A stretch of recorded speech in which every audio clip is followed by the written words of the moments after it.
우리가 함께 살펴볼 하나님의 말씀은 고린도후서 3장 7절에서 11절까지입니다. 고린도후서 3장 7절부터 11절까지 함께 봉독합니다. 돌에 써서 새긴 죽게 하는 율법 조문의 직분도 영광이 있어 이스라엘 자손들은 모세의 얼굴에 없어질 영광 때문에도 그 얼굴을 주목하지 못하였거늘 하물며 영의 직분은 더욱 영광이 있지 아니하겠느냐. 정죄의 직분도 영광이 있은즉 의의 직분은 영광이 더욱 넘치리라. 영광되었던 것이 더 큰 영광으로 말미암아 이에 영광될 것이 없으나 없어질 것도 영광으로 말미암았은즉 길이 있을 것은 더욱 영광 가운데 있느니라. 아멘. 오늘 그 본문에 보면은요, 영광이라는 말이 굉장히 많이 나와요. 굉장히 영광이 나오는데 이 영광이 어떤 영광이냐 하면 새 언약의 직분의 영광이고 의의 직분의 영광이라는 거죠. 바울은 6절에서 우리를 새 언약의 일꾼이라고 얘기했어요. 새 언약의 일꾼. 우리는 새 언약의 일꾼입니다. 우리 한번 같이 해볼까요? 나는 새 언약의 일꾼입니다. 우리는 새 언약의 일꾼이라는 거예요. 그런데 오늘 본문에서는요, 새 언약의 일꾼은 영의 직분이라는 거예요. 그리고 의의 직분이고, 그리고 영원히 지속되는 영광스러운 직분이라고 말씀하고 있습니다. 그러므로 오늘 말씀을 통하여 우리가 얼마나 귀하고 영광스러운 직분을 맡았는가를 분명히 알고 맡은 직분에 충성하는 저와 여러분 될 수 있기를 주님의 이름으로 축복합니다. 아멘. 우리 6절 말씀 다시 한번 보겠습니다.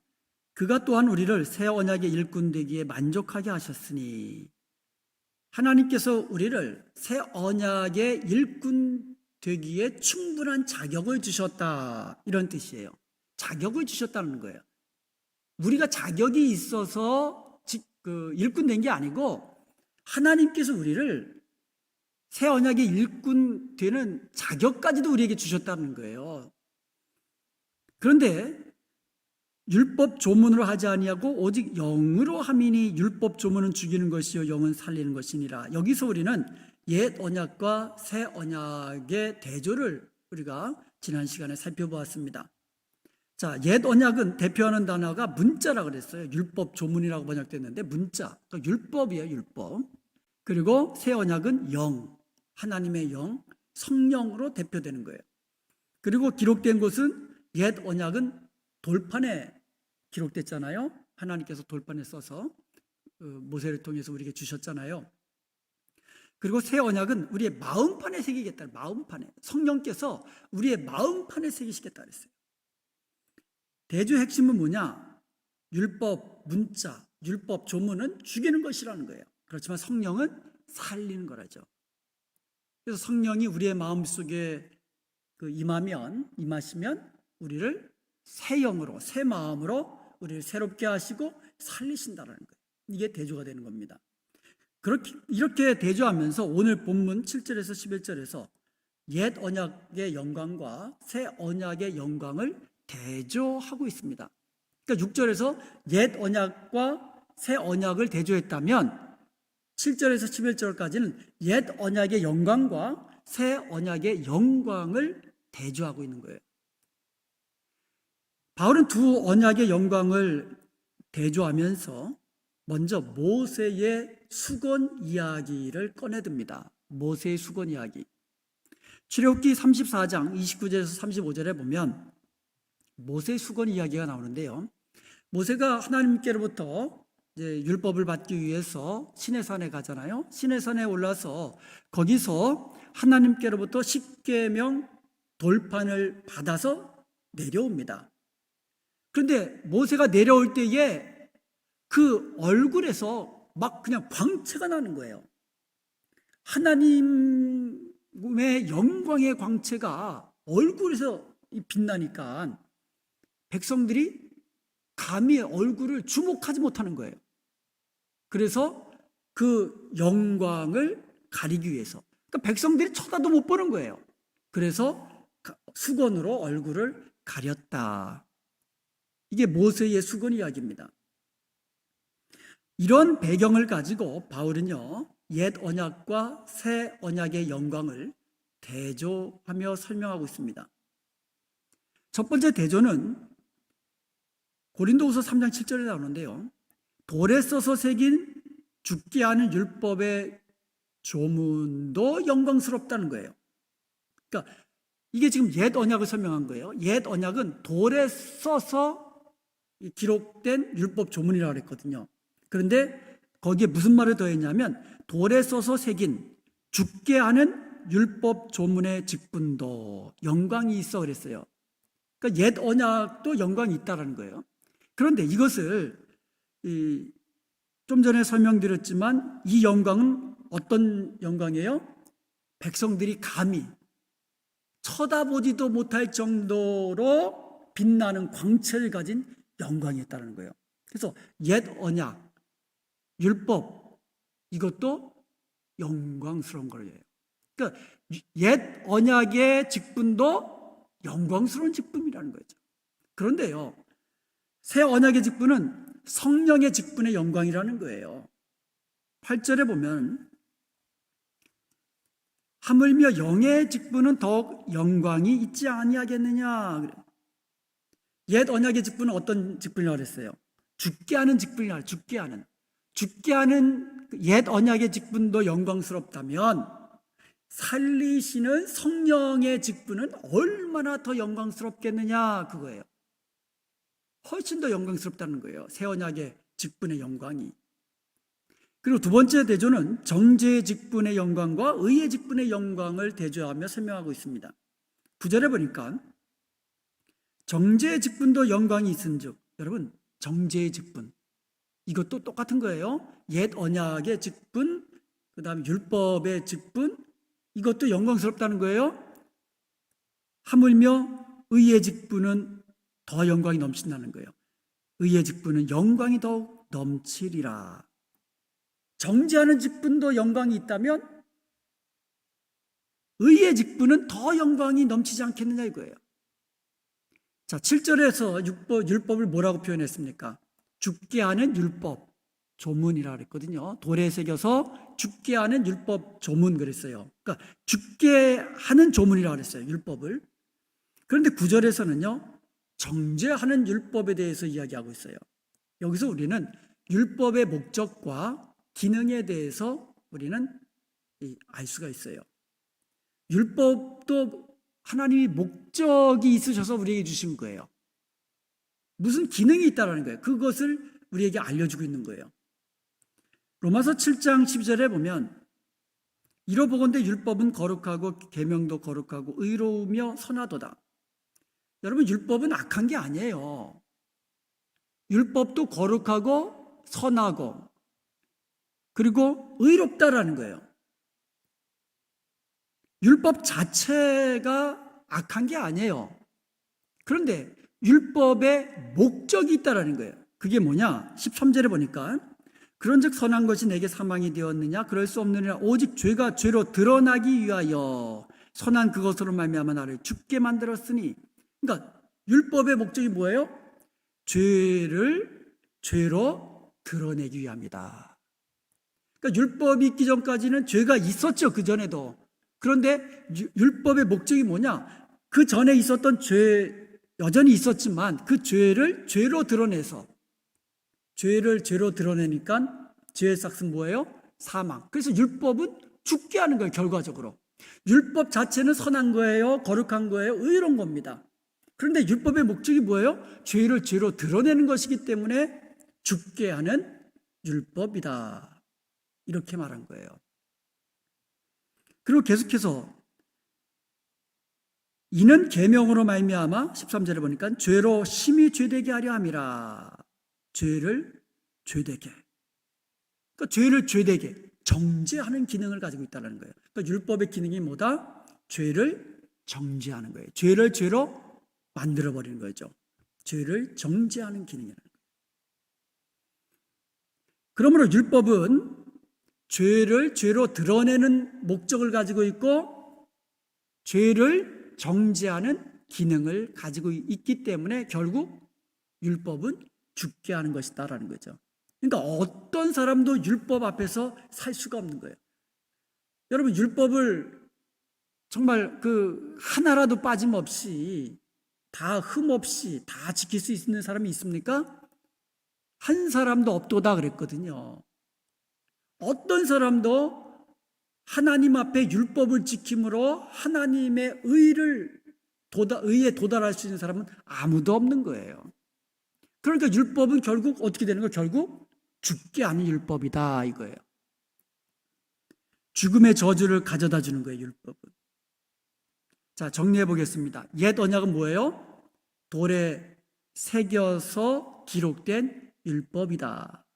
이것은 죽이는 것이고 이것은 정죄하는 것이고, 그리고 이 옛 언약도 영광스러운 것이라는 거예요. 영광스러운, 사람들이 감히 쳐다보지도 못할 정도로 영광스러운 하나님의 영광을 반영하고 있다, 이렇게 말씀하고 있는 거예요. 이제 세 번째 대조가 나타납니다. 그렇게 영광스럽고 이 죄를 죄되게 하는 그 율법은 없어질 것이다, 이렇게 말합니다. 그리고 새 언약은 길이 있을 것이다, 영원히 있을 것이다 라고 대조를 합니다. 11절입니다. 없어질 것도 영광으로 말미암았은즉 길이 있을 것은 더욱 영광 가운데 있느니라.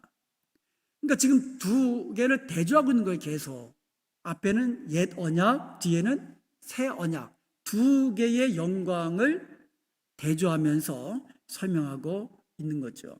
옛 언약은 뭐예요? 돌에 새겨서 죽게 하는 그 직분의 영광. 새 언약은 살리시는 성령의 직분의 영광. 그리고 앞에 거는 옛 언약은 정죄하는 직분의 영광, 그리고 의의 직분의 영광, 그리고 하나는 없어질 직분의 영광. 이거는 영원토록 영광스러운 그런 이 영광이라는 거죠. 이렇게 대조가 되고 있습니다. 바울은요, 옛 언약이 하나님의 영광을 반영했다는 것을 부정하지 않아요. 옛 언약은 영광이 없다라고 이야기하는 게 아니라 옛 언약도 하나님의 영광을 반영하고 있다는 거예요. 그렇지만 아무리 옛 언약이 영광스럽다 해도 새 언약이 드러내는 하나님의 영광에 비하면 아무것도 아니라는 거예요. 그리고 옛 언약의 영광은 없어질 것이다 라고 이야기해요. 없어질 것이다. 영광스러웠던 옛 언약이 영광을 잃어버리고 없어지는 이유가 설명되고 있습니다. 10절입니다. 10절 말씀을 함께 봅니다. 영광되었던 것이 더 큰 영광으로 말미암아 이에 영광될 것이 없으나, 좀 복잡한 것 같은데요, 더 큰 영광으로 말미암아 이것은 빼버리면, 이것을 빼고 한번 읽어보세요. 그럼 어떻게 됩니까? 영광되었던 것이 이에 영광될 것이 없으나, 이게 무슨 말이냐면 영광되었던 것이, 그러니까 옛 언약 영광되었던 것이거든요. 과거에 영광되었던 것이 더 이상 영광될 것이 없다라는 거예요. 그런 뜻이에요. 뭐로 말미암아? 더 큰 영광으로 말미암아. 이렇게 해석되니까 좀 이해가 쉽죠. 이렇게 생각해 보셔요. 깜깜할 때에 그 후레쉬, 랜턴이 켜면 어떻습니까? 굉장히 밝죠. 그런데 그 밝았던 랜턴도 대낮에 그 밝은 태양빛 아래 켜면 뭐예요? 아무것도 아니에요. 그것을 생각하면 되는 거죠. 옛 언약이 아무리 영광이 있었다 할지라도 새 언약의 영광에 비하면 그냥 태양빛 아래 그냥 반딧불처럼 아무것도 아니라는 거죠. 영광되었던 옛 언약이 영광을 잃게 되는 것은 더 큰 새 언약의 영광이 도래했기 때문이라는 거예요. 그래서 바울은 반복적으로 옛 언약의 영광은 없어질 것이다 라고 이야기하고요. 반복적으로 이야기합니다. 옛 언약의 영광은 없어질 영광이다. 한번 보겠습니다. 7절에도 보면 이스라엘 자손들은 모세의 얼굴에 없어질 영광 때문에 그 얼굴을 주목하지 못했다. 없어질 영광이에요. 11절에도 보면 없어질 것도 영광으로 말미암았은즉, 없어질 영광이에요. 13절에도 보면 우리는 모세가 이스라엘 자손에게 장차 없어질 것의 결국을 주목하지 못하게 하려고, 또 없어질 영광이에요. 옛 언약의 영광은. 14절에도 보고 모세가 얼굴에 쓴 그 수건은 그리스도 안에서 없어질 것이라, 이렇게 이야기하고 있어요. 여기서 없어지다라는 말은 이 카타르게오라는 말이에요. 헬라어로. 이 말은 효력이 멈추다, 폐지되다라는 뜻이에요. 다시 말하면 옛 언약은 폐지될 것이라는 거예요. 그 효력을 다할 것이라는 거예요. 언제까지? 새 언약이 이르면 효력을 다할 것이다. 효력이 멈출 것이라는 거예요. 그런 영광이라는 거죠. 옛 언약도 영광스러운 것이지만 그 영광은 영원히 지속되는 것이 아니라 효력을 다하는 날이 있다는 거예요. 그 영광이 없어질 날이 있다는 거예요. 새 언약이 도래하면, 새 언약의 영광이 도래하면 그때는 효력을 다하고 없어질 영광으로 되어버린다는 것이죠. 이런 얘기입니다. 옛 언약의 영광이 이스라엘 백성들이 감히 쳐다보지도 못할 정도로 광채가 나는 영광이었다면, 영원히 지속될 새 언약의 영광은 얼마나 더 큰 영광이겠느냐, 그것을 이야기하고 있는 거예요. 그러니까 새 언약은 영광스러운 거예요. 영광스러운 겁니다. 그것도 영원히 지속될 영광을 가지고 있다는 거죠. 저와 여러분은 그런 새 언약의 일꾼 된 줄로 믿습니다. 그것을 이야기하고 있는 거예요. 바울이 고린도 교회 성도들에게요, 모세의 수건 이야기를 하는 이유가 있어요. 모세가 괜히 모세의 수건 이야기를 끄집어냈겠어요? 바울이 고린도 교회에게 모세의 수건 이야기를 하는 이유는, 첫째로 거짓 교사들이 고린도 교회에 있었다 그랬잖아요. 고린도 교회에 거짓 교사들이 들어와서 뭘 가르쳤냐면, 복음을 믿고 구원받은 이후에도 율법을 지켜야 한다라고 가르쳤던 사람들이 있었다는 거예요. 여전히 율법을 지켜야 된다. 심지어 할례 안 받았으면 할례 받아야 된다. 이렇게 가르치는 거짓 교사들이 있었다라는 거죠. 자, 이들이 그 율법의 영광, 율법이 얼마나 영광스러운 것인가를 가르치기 위해서 최고의 그 이야기는 모세의 수건 이야기 아닙니까? 율법은 이렇게 영광스러운 거다. 모세가 시내산에서 하나님께로부터 그 율법을 받아들여 올 때에 그의 얼굴에 영광이 나서 백성들이 감히 쳐다보지도 못할 정도로 그렇게 영광스러운 것이 율법이다. 얼마나 가르치기 좋습니까? 그래서 이 모세의 수건 이야기에는요, 그 율법의 기원과 그 영광이 동시에 담겨 있기 때문에 거짓 교사들이 가르치기 아주 좋은 어떤 이야기였던 것이죠. 두 번째로, 고린도 교회 성도들이 모세의 그 수건 이야기를 들으면서, 나도 모세처럼 그 영광스러운 사람이 되어야 되겠다. 그 영광을 입어야 되겠다. 이런 마음을 어떻게 보면 갖고 있었는데, 바로 그런 그 고린도 교회 성도들에게 모세의 수건 이야기를 바울이 꺼내든 겁니다. 그러면서 새로운 해석을 주는 거예요. 모세의 수건 이야기에 대하여 새롭게 해석을 합니다. 지금까지 어떻게 해석했습니까? 그 거짓 교사들도 그렇고 성도들도 그렇고 대부분이 어떻게 해석했냐면, 모세는 백성들이 감히 쳐다보지도 못할 정도로 영광의 광채가 나니까 그래서 가린 거다 이거예요. 백성들이 두려워하기 때문에 가렸다는 거예요. 백성들이 쳐다보지 못하는 거예요. 그러니까 백성들이 쳐다보지도 못하니까 모세가 얼굴을 수건으로 가리고 백성들 앞에 나간 거예요. 이게 그 당시 해석입니다. 그런데 바울이 어떻게 해석합니까? 아니다. 바울이 모세가 머리를 수건으로 감싼 것은 없어질 것의 영광을 가리기 위함이다. 이렇게 해석한 거예요. 모세의 그 얼굴에 나는 그 영광이 영원히 지속됐습니까? 모세가 계속 머리에다가 수건 감싸고 살았겠어요? 아니죠.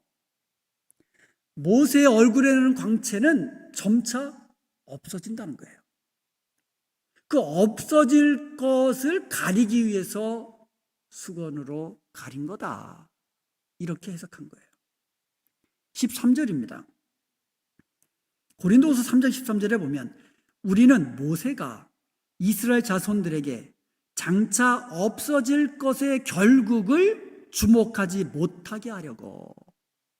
지금 모세의 얼굴에 막 영광의 광채가 나는데 이것이 결국에는 없어진단 말이에요.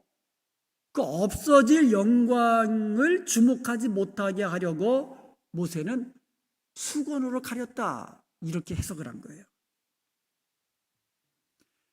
자, 이렇게 모세는요, 바울은요, 모세의 수건 이야기를 통해서 옛 언약의 없어질 영광과 새 언약의 영원히 지속될 영광을 대조해서 설명하고 있는 겁니다. 그리고 새 언약의 일꾼이 얼마나 영광스러운 직분인가를 설명하는 거예요. 새 언약의 그 영광스러운 새 언약의 일꾼된 저와 여러분이 얼마나 영광스러운가를, 얼마나 영광스러운 직분을 가지고 있는가를 계속해서 설명하고 있는 거예요. 자, 정리해보면 이렇습니다. 옛 언약과 비교해보면 새 언약은 살리는 것이다라는 거예요. 그리고 영원히 지속될 것이라는 겁니다. 그리고 이것은 예수 그리스도의 십자가의 죽으심과 부활하심을 통하여 성취된 것이에요. 새 언약은 그냥 거저된 게 아니라 예수 그리스도의 십자가의 죽음과 부활을 통해서 성취됐다는 거예요. 놀랍게도 율법의 정죄와 그리고 죽음의 저주가 한 사람에게 부어졌어요. 자, 율법의 목적이 뭐라 그랬어요? 죄를 죄되게 한 거예요. 그래서 율법 아래에 있는 모든 인간은 뭐예요? 죄인이에요. 그래서 율법 아래에 있는 모든 사람은 죄인이에요. 죄의 삭은 죽음이에요. 그래서 율법의 기능이 뭐예요? 정죄하는 거예요. 결국 죽이는 겁니다. 그런데 그 율법, 죽이는 율법이 누구에게? 예수 그리스도 한 사람에게 쏟아 부어졌다라는 거예요. 나에게 부어진 게 아니고 여러분에게 부어진 것이 아니라 죽게 하는 율법의 그 정죄하고 죽이는 것이 한 사람 예수 그리스도에게 쏟아 부어진 거예요. 고린도후서 5장 14절에 보면 우리가 생각하건대 한 사람이 모든 사람을 대신하여 죽었은즉, 여기서 한 사람이 누구예요? 예수 그리스도. 한 사람이 모든 사람을 대신해서 저와 여러분 그리고 모든 사람을 대신하여 죽었은즉 모든 사람이 죽은 것이라. 우리가 예수님을 믿을 때에 예수님이 율법의 모든 저주를 받으시고 십자가에 죽으셨단 말입니다. 그런데 우리가 예수님을 믿을 때에 결국 나도 예수님 안에서 죽은 것이다. 그렇게 말씀하고 있는 거예요. 예수님이 모든 사람을 대신하여 죽었은즉 결국 모든 사람이 죽은 것이다라는 거예요. 그러니까 율법에 죽게 하는 정죄하는 모든 것이 예수님에게만 쏟아진 거죠. 예수님이 죽으시고 우리는 살아난 거죠. 고린도후서 5장 21절에 보면 하나님이 죄를 알지도 못하시니, 결국 예수님이죠. 하나님이 예수 그리스도를 우리를 대신하여 죄로 삼으신 것은 우리로 하여금 그 안에서 하나님의 의가 되게 하려 하심이라. 율법의 모든 저주는 예수님이 당하시고 죽으시고 우리를 대신하여 죽으시고 우리는 하나님 앞에서 의로서 하나님의 의를 입게 됐다는 거죠. 그래서 저와 여러분은요, 하나님의 의를 입은 사람들이에요. 하나님의 의가 없으면 하나님께 나아갈 수가 없습니다. 그런데 우리는 하나님의 의를 입은 사람들이에요. 누구를 통하여? 예수 그리스도의 십자가의 죽으심을 통하여. 율법의 정죄와 죽음의 저주를 십자가의 죽음으로 받으신 예수 그리스도는 친히 자신의 피로 새 언약을 세우신 것입니다. 예수님의 피로써 새 언약을 세우신 거예요. 누가복음 22장 20절에 보면 우리가 성만찬 할 때에 우리가 잔을 나누잖아요. 그때에 이 잔은 내 피로 세우는 새 언약이니, 예수님의 말씀이에요. 이 잔은 내 피로, 예수님의 피로 세우는 새 언약이다라고 이야기하고 있어요. 그리고 마태복음 26장 28절에 보면 이것은 죄사함을 얻게 하려고 많은 사람을 위하여 흘리는 바 나의 피 곧 언약의 피니라. 많은 사람들을 위하여 흘리는 내 피 곧 언약의 피다. 새 언약의 피라고 말씀하고 있는 겁니다. 곧 새 언약은 예수님의 십자가의 피로써 세우신 것이라는 거죠. 하나님은요, 그 예수님의 십자가의 죽으심과 부활하심을 근거로 해서 하나님의 자녀된 우리들을 의롭다고 세워주신 것이에요. 우리가 자격이 있어서 의롭게 되고 새 언약의 일꾼이 된 것이 아니라는 거죠. 우리가 의로워서 새 언약의 일꾼이 된 것도 아니라는 것이죠. 우리가 어떤 공로가 많아서 새 언약의 일꾼이 된 것도 아니라는 겁니다. 오직 예수 그리스도의 보혈로, 예수 그리스도의 십자가 죽으심으로 말미암아 예수님이 나의 모든 죄와 또 죄로 인한 저주까지도 예수님이 십자가에서 다 담당하시고 피 흘려 사해 주셨기 때문에 우리는 그 안에서 하나님의 의를 입고 이제 저와 여러분은 새 언약의 그 영광스러운 새 언약의 일꾼 된 줄로 믿습니다. 저절로 된 게 아니죠. 자, 여러분, 새 언약은 어떤 영광입니까? 영원히 지속될 영광이에요. 그래서 새 언약의 일꾼은 성령의 직분이라고 했고요, 의의 직분이라고 했고요, 영원히 지속될 영광의 직분이라고 말씀하고 있습니다. 저와 여러분의 직분은 바로 그런 직분이에요. 그러므로 우리가 맡은 이 직분이 얼마나 영광스러운 직분인가를 우리가 알았으니 이제부터 우리는 그 맡겨진 직분에 더욱더 충성스럽게 감당해야 될 줄로 믿습니다. 하나님 나라와 의를 구하면서, 그리고 가정에서든 교회에서든 직장에서든 사회에서든 어디서든 하나님이 기뻐하시는 일, 하나님이 우리에게 맡겨진 사명을 위해서 우리는 충성스럽게 감당해야 될 것입니다. 무엇보다 저와 여러분은 예수 그리스도의 일꾼 아닙니까? 그러므로 예수 그리스도께서 기뻐하시는 일, 예수 그리스도께서 우리에게 명령하시는 일, 그 일을 위하여 우리는 죽도록 충성하는 저와 여러분이 되어서 우리가 지금부터 영원까지 그 영광스러운 그 새 언약에 동참하는 저와 여러분 되시기를 주님의 이름으로 축원드립니다.